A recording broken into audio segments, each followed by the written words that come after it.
Okay, so welcome everyone to our second lecture in the Great Lake Lecture Series, and it's my pleasure today to introduce to you Dr. Shikha Singh. So Dr. Singh did her undergrad in the Western Ontario University, and we were lucky enough to have her to come here to Michigan State University to do her master's and PhD with the Fisheries and Wildlife Department. And then after that, after obtaining her PhD, she then went on and is now the coordinator of the Invasive Species project at JLW CISMA, which she's going to tell you a lot more about today. So thank you very much, Dr. Singh, for coming, and we look forward to your talk. Okay?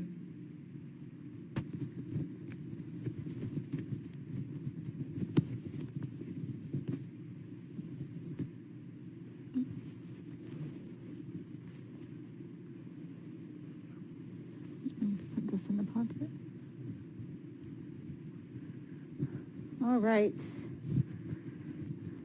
So am I doing good here? Volume is good?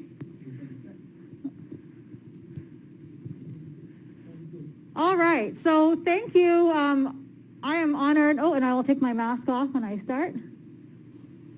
I'm honored to be here for this Great Lakes series, and I'm really excited to talk about invasive species.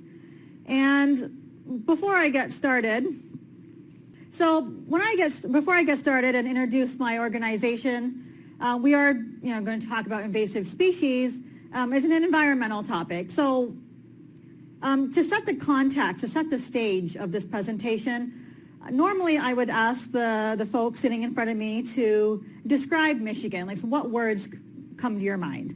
And so normally I would get words of natural resources, I would get water, parks, animals, and you would probably get, visualize something like this. Inland lakes, beautiful streams, parks and forests, places to canoe, camp. A lot of the things that we associate Michigan with tend to be about natural resources. We also have diverse landscapes. We have about 35,000 inland lakes, a variety of wetlands, which provide a lot of ecosystem services such as, water filtration, flood control. We have sand dunes, forests. We even have an international wildlife refuge between the United States and Canada. We also have a variety of fun species. Like when you go for a walk, you'll see like turtles, you'll see songbirds. We have a lot of deer. Some people will say that we have too many deer. But in addition to these terrestrial species, we have a lot of species which are threatened. And a couple of species I want to introduce you to, some of which you may have already heard. Mitchell's satyr, and this is a endangered butterfly, and it requires a very specific habitat like wetlands to be successful. And we have the Heinz emerald dragonfly. Again, this one spends part of its life in streams. The pitcher's thistle is a beautiful plant that's found in the Great Lakes region, the sandy soil. And then we also have the piping plover, another Great Lakes, shore bird that you would see. We have the Massasauga rattlesnake, and we also have a variety of freshwater mussels. And so we have a lot of unique species, diverse landscapes that we want to protect. And, you could say that we have a decent amount of biodiversity. So what does biodiversity mean? Bio means living, and diversity means a variety. So together, the word biodiversity means the variety and variability of life in an area. And if you look at this map, if you look at terrestrial biodiversity, you'll notice that the hot spots tend to be, as you approach the equator. And according to Dr. Wilson, he's a famous Harvard biologist, and he said on a global basis, the two great destroyers of biodiversity are habitat destruction and invasion by exotic species. And so what exactly are invasive species? So an invasive species is one that is not native, so it's not from around here, and whose introduction causes some type of harm or is likely to cause harm to Michigan's economy, environment, or to human health. And one could say, well, are all species, bad? They're not from here? No, we have some species that are not native, like dandelions. Dandelions are not from, North America, but they don't cause any harm. They just kind of grow on your lawn. And people can eat them and whatnot. So we don't really consider them invasive. And so that brings to the point of what exactly do I do? So you know what invasive species are, and so the JLW CISMA is a cooperative invasive species management area. And SISMAs is what we call them. They are a group of partners, stakeholders, residents, government agencies and whatnot, who have come together to address invasive species issues facing its region. And if you look at this map, every county in Michigan is covered by a SISMA, and I'm covering Jackson, Lenawee, and Washtenaw County.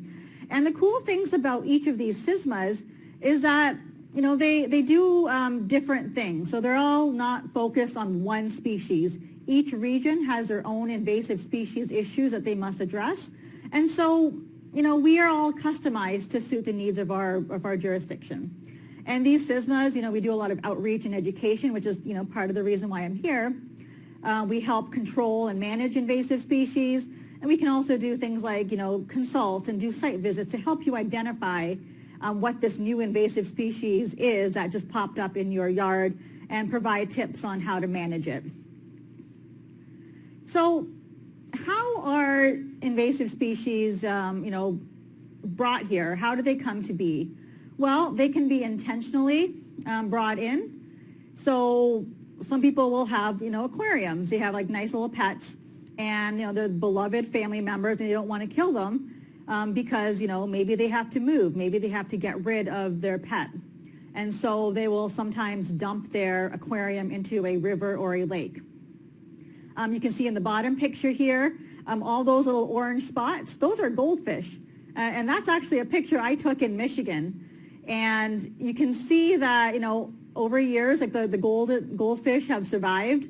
And, they've become a nuisance in some of these ponds. And so it's very important, to be very careful about what you do with species that you can't take care of. People also plant gardens. They import species from different countries. Or, the classroom pet. One example is the red swamp crayfish. Many teachers, when you were younger, your classroom had a aquarium or a class pet. And of course, nobody wanted to kill the class pet. So quite often, there'd be a big, pomp and circumstance, and you would take your aquarium, go to the nearby river, and release the contents to the wild, go and be free. Well, unfortunately, some of those classroom pets have become quite the problem. So those are examples of intentional, but there are also accidental, unintentional ways that invasive species have brought in. Sometimes if you get packages, I know during COVID, a lot of people are getting packages, shipped from all over the country. And so sometimes there might be some insects or little bugs that are tucked in, or eggs that have been laid on a stationary box that got moved over. There are also people who recreate, so they may have accidentally had some on their gear and moved it into a new lake when they decided to try out a new place to kayak. One of the popular examples that we talk about, is ballast water. Some of our aquatic invasive species have been brought in. I won't go into too much detail, but essentially shipping, like cargo boats, have to balance themselves as they travel on the ocean.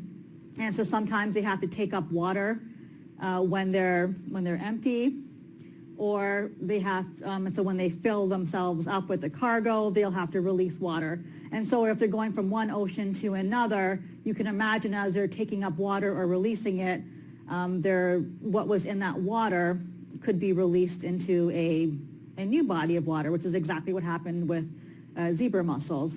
And accidental things like, invasive species may have hitched a ride, where you may have parked your truck or your car by the side of the road.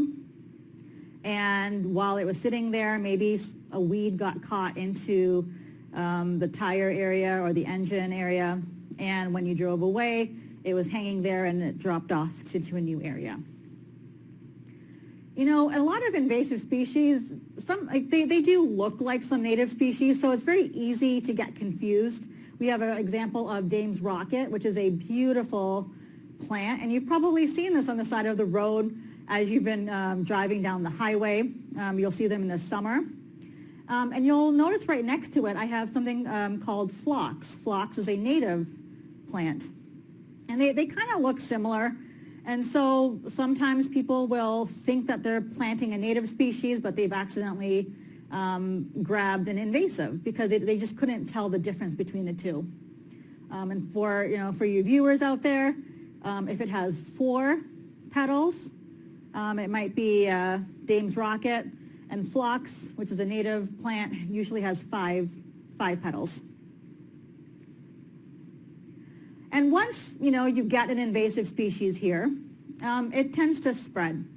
And, this is kind of jumping on the accidental bandwagon. It's like, well, there's a lot of ways that invasive species can spread through day-to-day activities. If you go to work, and you happen to work in construction, quite often you get machinery that travels from one site to another. And those machines are not clean. It takes a lot of time. Maybe they're moving something from one spot to another. And so that's one way. You can kind of see boats that are not cleaned off. And, people have a big role to play when we go hiking. You can see people who go hiking, they're not really paying attention. Maybe there's something stuck on their clothes. You get all those burrs. And so it is very easy to spread via everyday activity. I had a dog, and one of the things that he really liked to do is explore new areas. And how many times did we take our dog for a walk, and all of a sudden he would disappear underneath like some shrub and emerge all covered with burrs? Well, when it came time to come home, he would jump back in the car, we'd drive home, and he would try every trick in the book to avoid going inside because he wanted to, keep playing. And he'd probably run around the backyard several times, and who knows what seeds and bugs he may have been shedding and dropping off as he was doing so. So, there's many clear and obvious ways invasive species spread, and there are some ways that we don't really think about, such as, on our pets or on our clothing. And, I like Star Wars, so I am a little bit of a nerd. But, have you ever wondered, all these ships, when they go from one galaxy, from one spot to another, they don't really decontaminate their ships. I mean, we saw that Luke, he visited Yoda, Dagobah system, and then immediately he went to Bespin and on the same X-Wing. And you can see who knows what was on that ship. And I'll try to tie in Star Wars a little bit later in the presentation. And so once the invasive species get here, those invasive species won't necessarily be limited by the same constraints that native species are limited to. So for example, if you have a native snail, well, maybe the reason why that native snail won't become a problem is because it's limited by geography. Maybe it needs a certain pH of the soil, or it needs a certain temperature where it needs for it to be comfortable. And so it probably needs to stay in that one area. Whereas an invasive species, they may be a little bit more general. They may be able to tolerate low pH and high pH environments. They may be able to tolerate, both cold and warm temperatures. And so if they also are not limited by those constraints, they'll be able to flourish and outcompete some of those native species.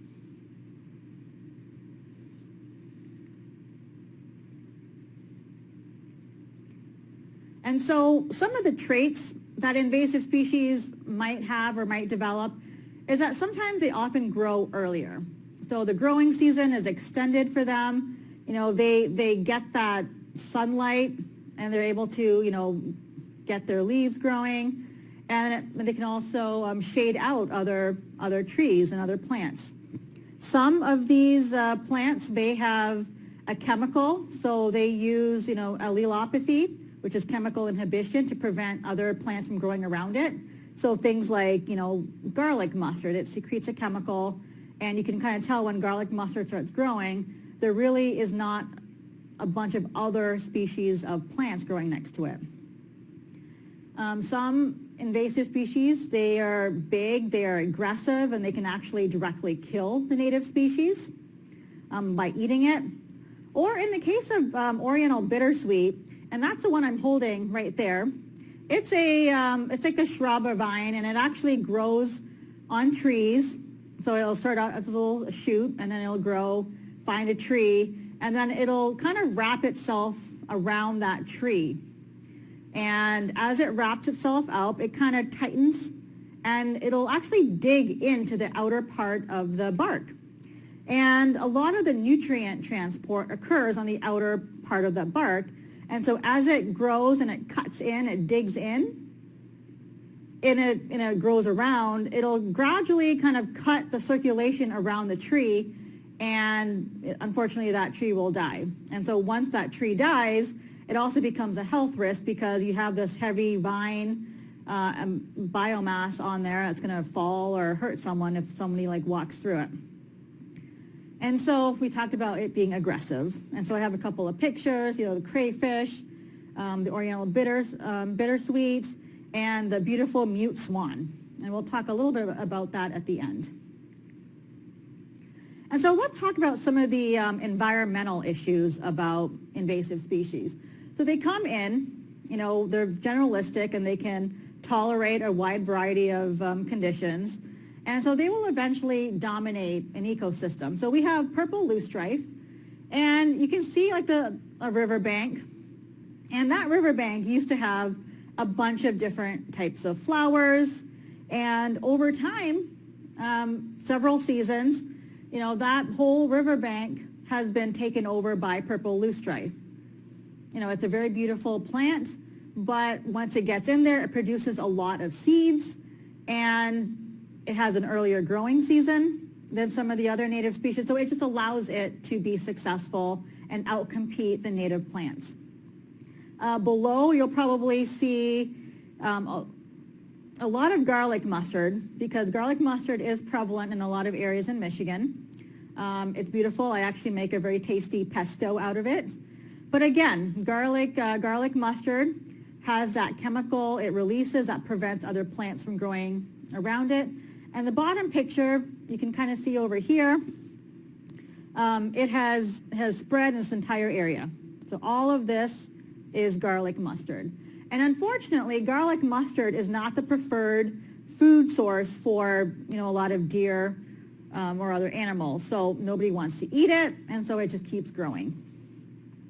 And, another point that I don't think I talk about later on is that because you have these invasive species that are not palatable, so not only does it take over and eliminate some of the native plants, but the native plants that are left, they are subjected to higher grazing pressure. So maybe the deer will try to eat them because they don't want to eat this stuff, and it can exacerbate and eliminate a population quicker. And so to follow up on lack of biodiversity, so once those plants are gone, you have all these invasive plants left. Smith et al. In 2013, they published a paper that looked at the nutrition value, the fat content of some of the berries. And what they found was that some of these invasive species, they did not have as high of a fat content as the native species. And this is very important because birds in the winter, especially in Michigan when it gets really cold, they need a lot of fat content. They need nutritious food. And when an invasive species takes over, they have less nutritious food available.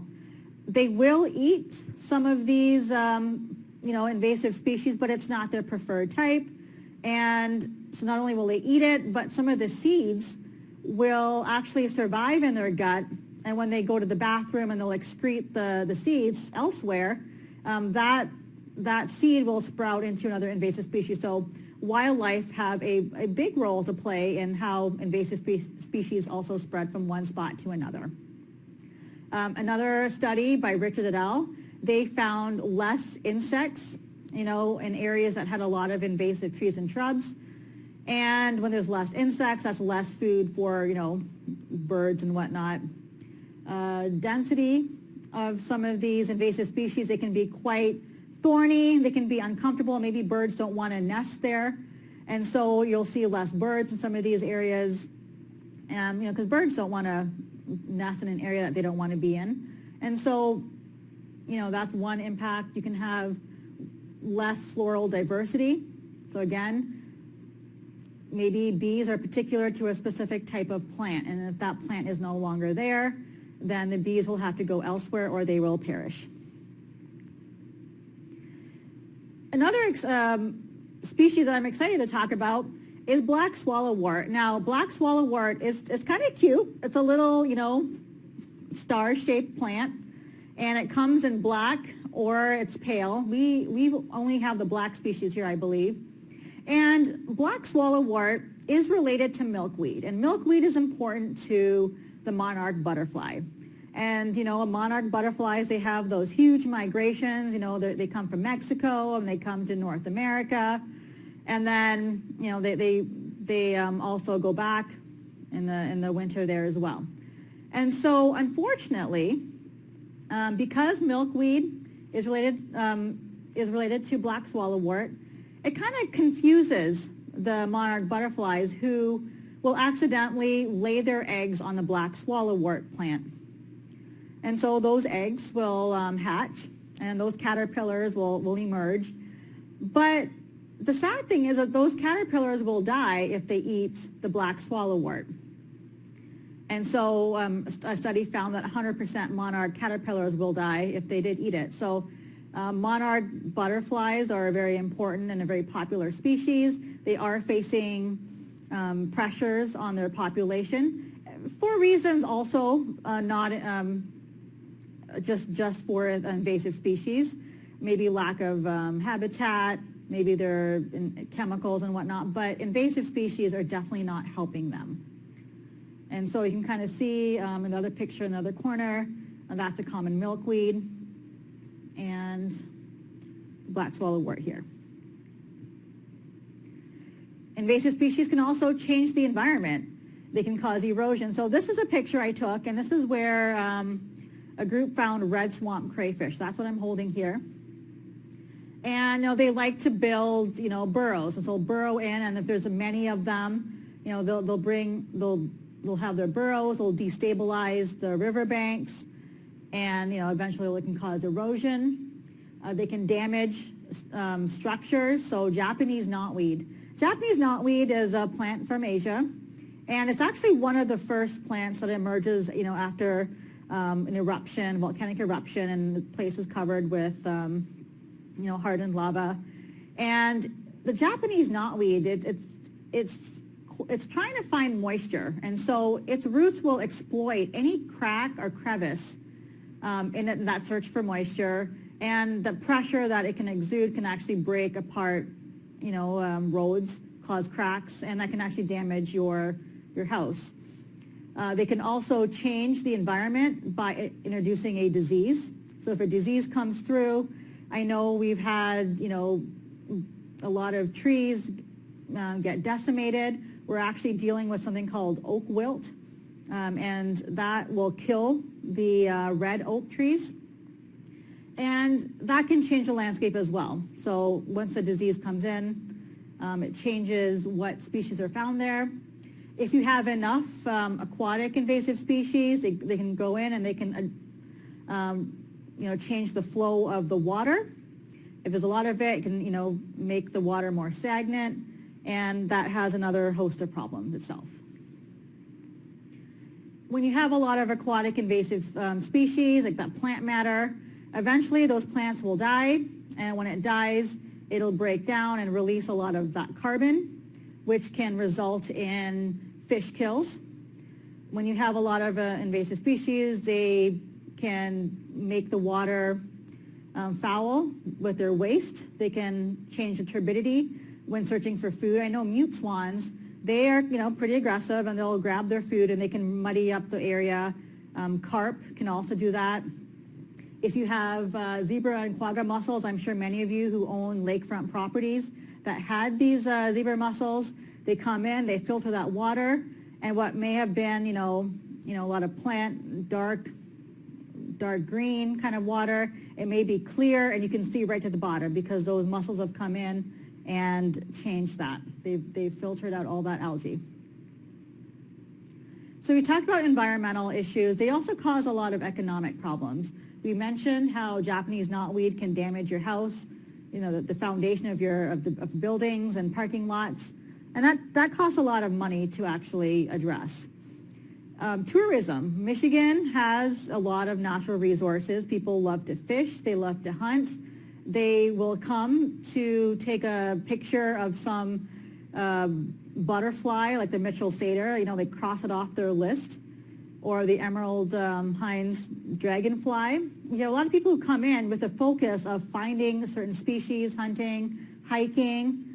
We have sleeping bear dunes around there. And so if that area becomes degraded and has all these awful invasive species, you don't find your bird of interest anymore, people will stop coming. They won't enjoy hunting in those areas. And so that means less revenue, less people visiting your community, and that can impact your jobs. It can also decrease property value. So I know you may have seen those tall yellow grass-like structures on the side of the highway, phragmites, cattails. They'll come in, and you may have had a beautiful view of the lake, when you first moved into your house, but over time, those plants will come in, they'll grow, and pretty soon, you can't see anything because it's all being blocked by, this invasive species. And so that may decrease the property value. And again, your time is really important. Nobody wants to spend 3 hours on a Saturday afternoon picking and plucking plants that they don't want. And actually that reminds me, if you have a plant that's growing in your backyard and you don't know what it is, before you cut it, before you pull it, I would strongly advise you to do some research, contact someone like me, try to take pictures and submit it to somebody and actually figure out what that species is, because some invasive species, if you cut it or mow it, it can actually make the problem worse. And so things like Japanese knotweed, which is a picture on the bottom here, you cut it, the plant, it'll just send a shoot out elsewhere because it has rhizomes. Things like phragmites, they have rhizomes. So rhizomes are basically horizontal underground root systems that when it's cut or it's threatened, it'll just send out a shoot, elsewhere. And so by cutting it, you are making it worse. That is a few hours of work. My friend and I, we were pulling garlic mustard. And it took several times and back breaking because we were like bending over. And if you're older, that's not so comfortable bending over and picking things. So, it's time consuming and it hurts your back when you have to do it for so long. And so that is it's an economic thing as well. Health and safety. A lot of people don't think about health and safety, but invasive species can actually hurt you. And they can also make, conditions unsafe. So example, we see these phragmites. That's the one in the bottom. How many times have you driven along the road and you're trying to make a turn, but you can't really see if the traffic is coming or not because there's this big patch of phragmites that's blocking your way. So various trees that are now blocking your vision. So you don't want to get into an accident. It could reduce visibility along roads and lakes if you're trying to swim or move around and you can't see anymore. Now that's a problem. Physical injury, anytime you go to the beach and you see all those shells of zebra mussels on the ground and you cut yourself, that's an injury. So that's something that's not safe. And you can cut yourself, you can, draw some blood. It can also cause flooding. So if it plugs up a wetland, and wetlands are important because they do provide some sort of flood control. And if it's all plugged up and can't absorb that water, then you may have some flooding. Fire is also another problem. You see those phragmites over there, it's dry. So in the winter, it's a big fire hazard. So if something happens, somebody spills something or somebody has a bonfire that gets out of control, it can rapidly, burn a lot of vegetation. And one of the species that we have in Michigan, we don't have too much of it, but giant hogweed. Giant hogweed, if you brush up against it, it has a compound that when it reacts with the sunlight, it can actually cause blisters. And you can see this poor gentleman. It's kind of a graphic picture, but you can see those big pustules. It's quite painful. And there was a story in the news maybe a couple of years ago. And what happened was a landscaper was just cutting and mowing and doing his job. And he was done for the day, and he went and took a shower. And in the shower, he noticed, his skin was peeling off. And it was really painful. Then he went to the hospital, and what happened was he just mowed and hacked a bunch of giant hogweed and ended up in the hospital. So be very careful. So when you do see species that you don't know, take a picture and try to get it identified before you get right into it and cut it.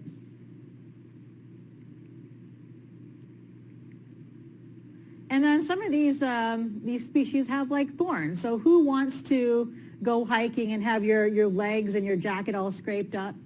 And that can be also annoying for deer. So if you like to hunt, deers will sometimes avoid areas with barberry and other invasive species because they don't want to go through all those thorns and tangles. And sometimes that thicket gets so dense that they can't move properly. So why am I talking about Star Wars in certain slides?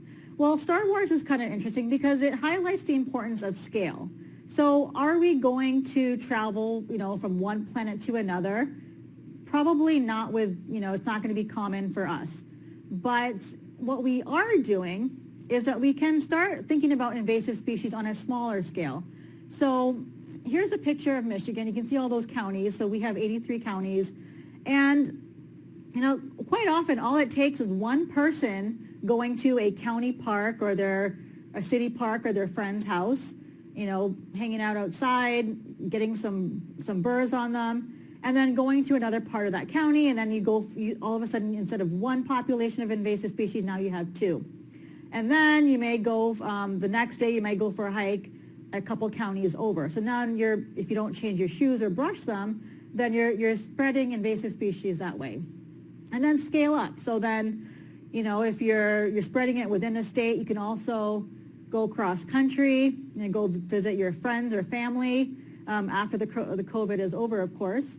And, you can bring invasive species that way. So you're now bringing species from one state to another. One species that we're actually interested in is the spotted lanternfly. It's not here yet, but there's a big population of it in Pennsylvania. And so, when you're driving through, you're making a pit stop, certain regions of Pennsylvania have this insect, and that insect could potentially hitch a ride or lay eggs on your car or on a package or on pallets that you're shipping somewhere. And then all of a sudden, you're shipping it, you're moving it, and it's going across the country. And then, the next level, of course, you visit another country. And this is why it's really important, when the Border Patrol, they're telling you, don't bring exotic animals, don't, bring, seeds and fresh fruits and this and that. They're not doing it to be mean. They're doing it because they want to prevent things like disease from coming in or pests. Because all it takes is, a couple of moths or a couple of bugs in your bag of grain that your mom or your grandmother lovingly packed for you and put in your suitcase, and then you come home, you unpack, and then, you may not notice it, but some bug flies out or whatnot. So, that's why we have these rules, because we don't want invasive species to become a problem and you to bring things in from another area. So we covered a lot in this lecture already, and so, we know what an invasive species is. We have a definition. We know how they spread. We know they cause problems, but let's relate it to us. Let's relate it to national parks, because it's a very good example of a pastime. A lot of Americans, international folks come to the United States. They have a lot of joy. They want to visit national parks. They have all these memories that they're trying to create. And so that's really important to a lot of people. And so one thing that we need to realize that all it takes is one visit, one activity. And so if you go to a spot, like let's look at New Zealand mud snails. It's a snail that is native to New Zealand. And, in 1987, it was found in the Idaho Snake River. And currently, it's found in 4 of the 5 Great Lakes. So it has, moved. And how is it moving? Well, it could be moving because of people fishing or recreating, canoeing, and it, gets stuck on your gear. And, one person is all it takes. So here's the point I made before. We have rules and regulations because we are trying to prevent these invasive species from becoming a problem. So now we're going to talk about national parks. So you can imagine, I was looking this up, and there are 25 national parks that had 1 million plus recreational visits. And, that's a lot of people coming and going in these national parks. And so we had some scientists, Resnick et al., they were looking at national parks, and they did a survey for those national parks, and only 326 of those national parks responded. 326 responded, and out of those 326, 245 parks said that they had 1,409 populations of 331 invasive species. So, basically there are at least 331 different types of invasive species in those parks. And, of course, just because garlic mustard is a problem in one, it doesn't mean that that's the only park it's a problem, and it could be a problem in many other parks. So think about that. 1,409 populations of invasive species. And to make it even worse, only 150 of those populations are deemed under control. So the moral of the story is we have a lot of people coming and going. There's a lot of invasive species that have been brought in intentionally and unintentionally, and a lot of them are not under control. They're running rampant, and they're causing all those problems that we talked about. In the Everglades National Park, another study was done, and the study was done by Dorcas et al. And they found that there was a decline in mammals, a number of mammals, and it coincided with the Burmese python proliferation. And so that's another concern, and they're working hard, and they're trying to eradicate it. But once they've come here, it's very expensive to kind of deal with. And so in case you're interested in what other species are problematic, the Burmese python is a problem, quagga mussels, we talked about garlic mustard, and feral cats. Cats are a very big problem. So those are species that we are concerned about in national parks. And you can see a picture I got. This is a Burmese python in the Everglades National Park. And we have some garlic mustard. So the moral of the story is like when you go and you recreate or you visit these national parks or any park, it's really important to be a responsible visitor. Go in and have time, but make sure you're not bringing back any invasive species with you. Look for wader washes. So if you're fishing, sometimes like some parks will have a place where you can actually scrub your gear, wash it before you leave the area. You could also look for mobile boat washes, which is a picture down there. So there's a few things you could do, and to kind of summarize some of them, clean, drain, dry. That's a very big campaign that we have in Michigan. And that basically means clean your boats, drain all the water from it, and dry it as best as you can. And we actually have, some new rules that you can't actually travel with stuff like plants hanging off your trailers and boats as you go and you leave from one spot and go to another. Make sure that you are cleaning your clothes and your gear, your pets. We talked about pets being a vector for spread. And one thing to note is, aquatic invasive species, they can actually survive. Some of those plants can survive a couple of days out of water, especially if the conditions are ripe. If it's damp and it's dark, and they don't dry out, then yeah, they can hang out. If you go take a day off, relax and then hit the fishing again, then you can cause a problem there. So just because a plant is out of water for a couple hours, it doesn't mean it's going to die immediately. Don't move firewood is important. As we hit bonfire season, you get a lot of people going to backyard bonfires. You have some leftover firewood, you don't want to waste it, so you bring it over to another buddy's house. Well, if that buddy lives in another county, then you may actually be transporting some bugs and some eggs, especially if it's sitting there for a while and that insect can move on. Especially when you go camping. How many people? I know a lot of our parents probably loaded up the truck, they bought some firewood, and they didn't use it, so they brought it back. We could use it in the backyard, and they brought insects home. So that's something you can do. Don't move firewood. Research before purchasing any plant. If you're going to, plant a new garden, you go to a nursery, make sure that you know what you're buying, and make sure that the plant label, if you're a nursery owner, make sure you're labeling everything correctly, and you actually research, because when you buy things on Amazon, Amazon is not always going to be vigilant about certain things not being shipped to your state. I was actually on Amazon maybe a couple months ago, and I was looking up plants, and I tried to look and see if there are any shipping restrictions on some of these plants. And I actually saw a couple places where they're trying to ship aquatic invasive plants that they're not supposed to. That's not legal in Michigan. So then, of course, to be responsible, I contacted them and said, hey, did you know that that plant can't be shipped to Michigan? So before you buy something, research it so that you're not doing something illegal, and, it's allowed to be here. And research the issues. Research why some of these invasive species are problematic, and get a head start on those ones.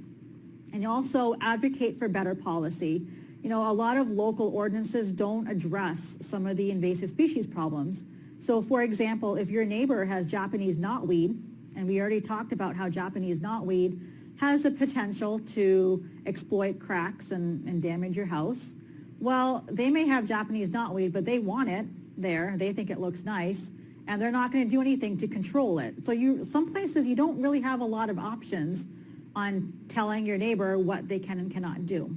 So I would suggest, contacting your planning and zoning board and seeing what kind of options that there are. Some places are doing, a lot better than others. I know in the United Kingdom, they have stricter rules when it comes to Japanese knotweed. Like, for example, you may not be able to sell your house because it has Japanese knotweed on it. So these are things to think about. And the importance of doing talks like this is because, the earlier you address the issue, as soon as it gets introduced, you have a better chance of eliminating it. You have a better chance of actually fixing the problem. It'll take less time, and it'll take less money. So on this map, or on this graph, you have control costs. You have the amount of area that's infested. And on the bottom axis, you have time. And so what you can see is when you introduce a species over time, the population will increase exponentially. And because some of these plants have thousands of seeds. And so if it has 1,000 seeds, a plant next to it has 1,000 seeds, you can imagine how quickly invasive species will. All right, so as you can see, we had a brief interruption, but I think we're back live now. The control cost. So the longer you leave it, it becomes more expensive. And so we do face some challenges. I talked about some of the problems they face, but sometimes some of these invasive species are so pretty. People like them, they want them, and they don't care that it takes over and decreases biodiversity. They want it in their garden because it's pretty. Or you may have Japanese knotweed. So this picture is actually kind of cool. This is a Japanese knotweed infestation, and you can see all that green area is Japanese knotweed. And the reason why the house wanted it there was because it provided some sort of privacy. And so they wanted that Japanese knotweed. They didn't want to see their neighbors. They didn't want their neighbors seeing them. And so they were pretty adamant that they didn't really want anything to do with that. So unfortunately, these are some of those neighbor-neighbor interactions and conversations that need to happen. Another thing is like mute swans. I told you I was going to talk about this a little bit. Mute swans, it's a very controversial topic because people love them. They're beautiful, they're graceful. People like walking down and seeing a family of mute swans swimming, and it makes them happy.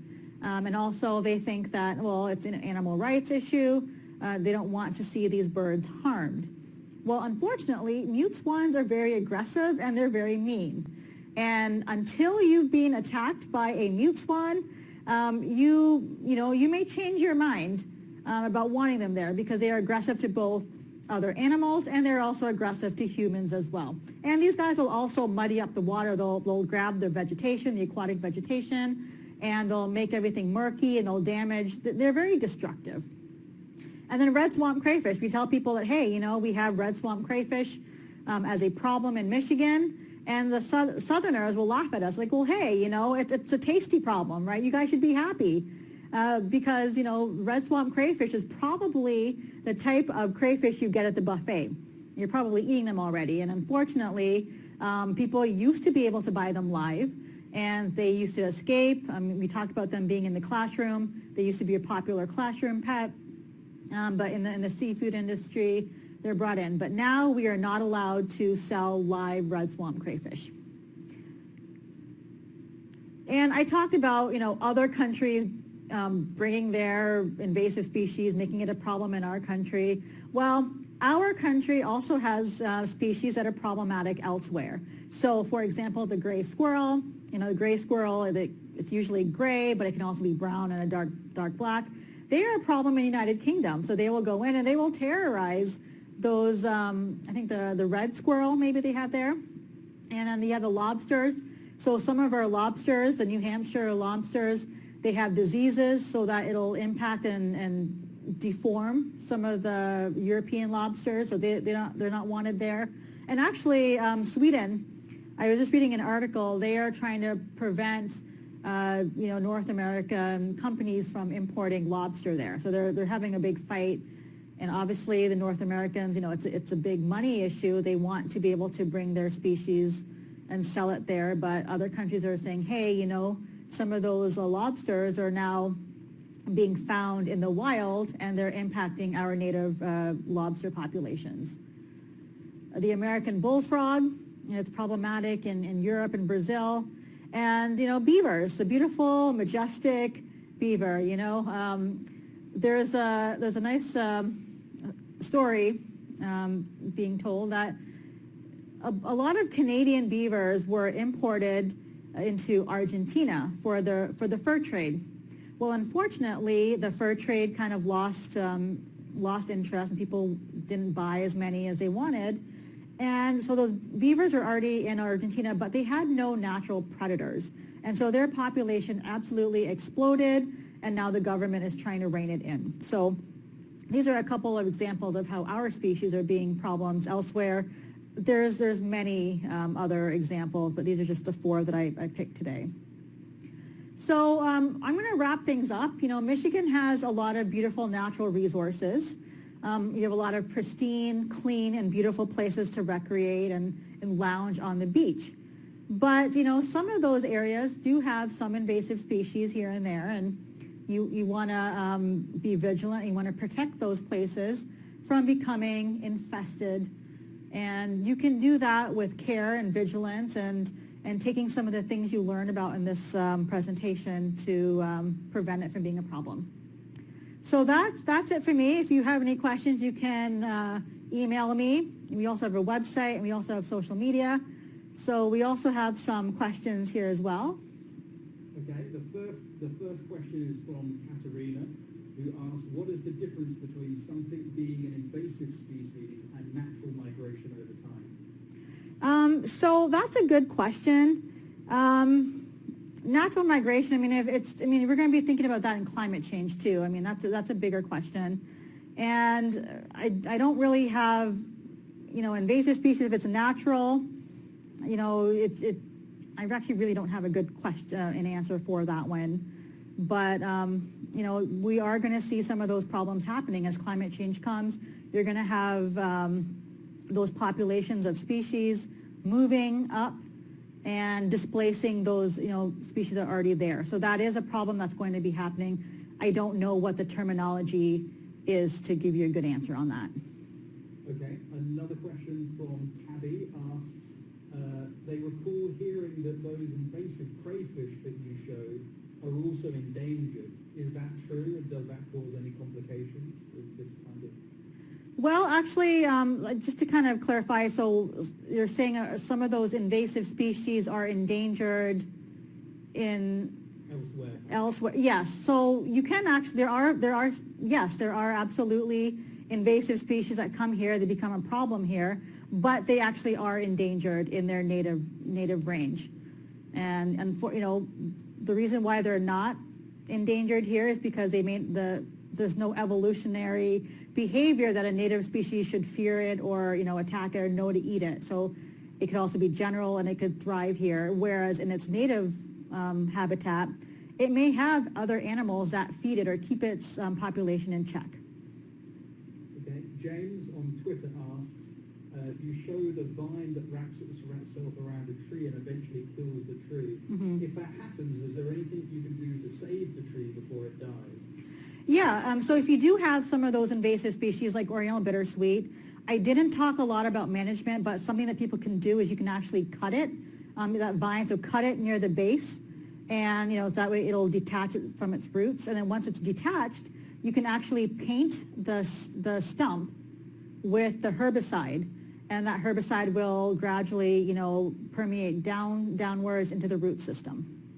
And you want to do that actually near the end of the season, so maybe the end of fall, in the winter, because at that point, the tree has sent all their nutrients downwards, and so that herbicide is not competing with an opposite directional flow of nutrients, right? So everything is going downwards, so the herbicide will work better because it's also going to be going down.